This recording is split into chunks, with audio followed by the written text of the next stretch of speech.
So you now have your Pocket 6K Pro, or it's on the way. If this is your first time renting, I'm going to quickly go over some of the key things to check before you go out shooting. So let's start from the very top. The on switch is up here. Now, sometimes you'll do that and it won't turn on. If that happens, simply turn it off, take out the battery, put it back in, turn it back on, and it seems to work. The menu button is the 3 lines above the play button on the right-hand side. Press that, and now we're in all the record settings. You can choose between either Blackmagic Raw or ProRes. Now know that for Blackmagic Raw, you're going to need some plugins to do this, and you'll likely end up grading it in DaVinci Resolve, so choose wisely. ProRes might be better for you. In terms of Blackmagic Raw versus ProRes, there's many discussions and many debates online, so I'm sure with a bit of research you'll be able to find a good answer to that question. Personally, I switch between Blackmagic Raw and ProRes all the time, depending on what I'm shooting. My rule of thumb is Blackmagic Raw for narrative or high-end advertisement, ProRes for general corporate or content for the internet. Now down here we can select HD, Ultra HD, 4K DCI, which is a wider version of Ultra HD. On Blackmagic Raw though, it enables us to go to 6K and use the full resolution of this camera.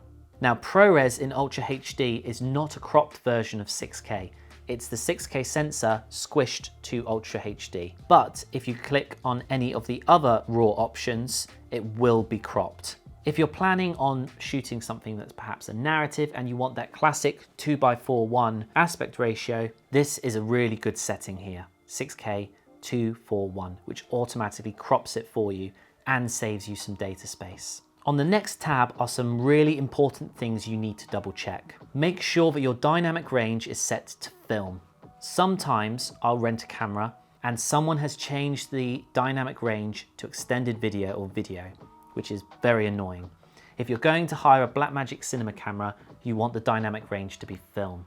Otherwise, there's no real point in hiring this. You should hire a Canon C100 or a Sony camera. Here you can check the project frame rate, and here you can check the sensor area. Now this is useful if you're shooting in ProRes. You can change the sensor area, which crops into the image. Now doing this will unlock shooting in 120 frames per second. So if you're wondering, how do I shoot 120 frames per second on this camera? You have to go to ProRes, HD, change the sensor area to 2.8K, and now you can access the higher frame rates. But first you have to hit off-speed recording. Once you go onto off-speed recording, you can take that all the way up to 120 frames per second. On the next tab, there are some really important settings that you all need to make sure that they're turned off. Timelapse has been turned on before. I've accidentally done it once with the original Blackmagic Cinema Camera, and I've known other people to have it on, pick up the camera, do a whole day shooting and realize they've only caught everything in time-lapse. So make sure that's off. Detail sharpening. I wouldn't recommend turning it on. You can always sharpen things in post. It's harder to de-sharpen things. And finally, record LUT to clip. Definitely make sure that is off. There is no point in doing that. Make sure you have a nice, clean film dynamic range image that you can add LUTs to in post. If you record LUT to clip, you'll be stuck with that on the footage forevermore. So make sure that is off. And often when I hire a camera like this, I will look and someone has ticked that box. So make sure that is off. Again, I'm running through things and little tips for making sure that you have the most flexible file formats when you come to the edit, which I believe takes preference. So for sure, keep that off. Monitor. Now on the monitor tab, you can really make this your own. You can export different things to the HDMI, different things to the EVF viewfinder if you have that, and really customize this and make this what you want it to be. For instance, you can see there's grid there, zebra there, focus assist here. It's all here.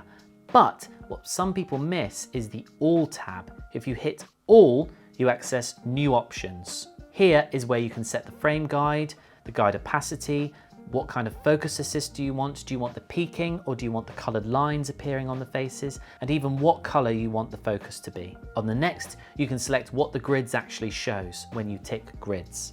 You can see I've got the thirds and horizon set. And if you're shooting on anamorphic lenses, here you can do an anamorphic D-squeeze. Audio. Make sure that your audio is set to either camera left, camera right, which is the internal mics, or set to the mic inputs. Sometimes when people hire this camera and they unplug and they've been shooting on an XLR, I will even forget to turn the camera onto camera left and camera right, and then I'll have no way of syncing the audio in post. So make sure that's on. It makes your life so much easier. And here you can see where you can select phantom power. Setup.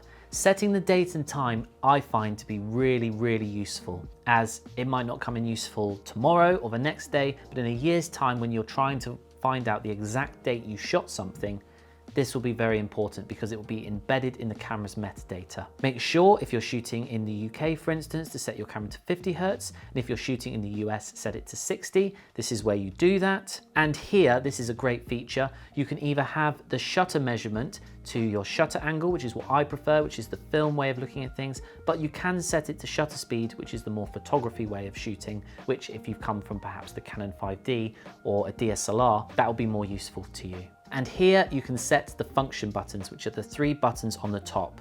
Make this your own. Again, what I do, for instance, is F1, I've put to display LUT, and F2 to output a clean feed to the HDMI, the viewfinder, which is great for clients or if I've got an external monitor and I just want to watch back what I've shot.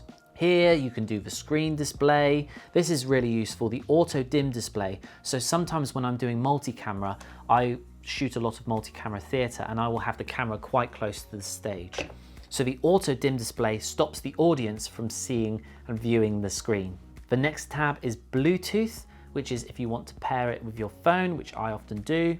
And finally, you can do factory reset, pixel remapping, monitor sensor calibration, and LCD white balance calibration. Blackmagic recommends you do all of this, excluding the factory reset, but you do all of this before you start a shoot. Here you can do some presets, but seeing as you're hiring it, I don't think you're going to use that. But in case you do, you can go through, change some settings, create a new preset, give it a name, and then you can create another new one with completely different settings and just go to this tab and swap between them. You can even program on the functions when you hit, let's say, the first function to go to one preset and hit the second function to go to another. So it's really good for on-the-fly shooting.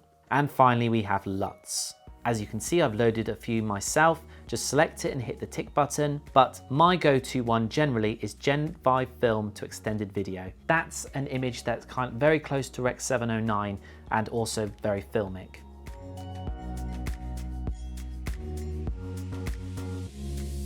Thank you for watching this video and best of luck with your shooting.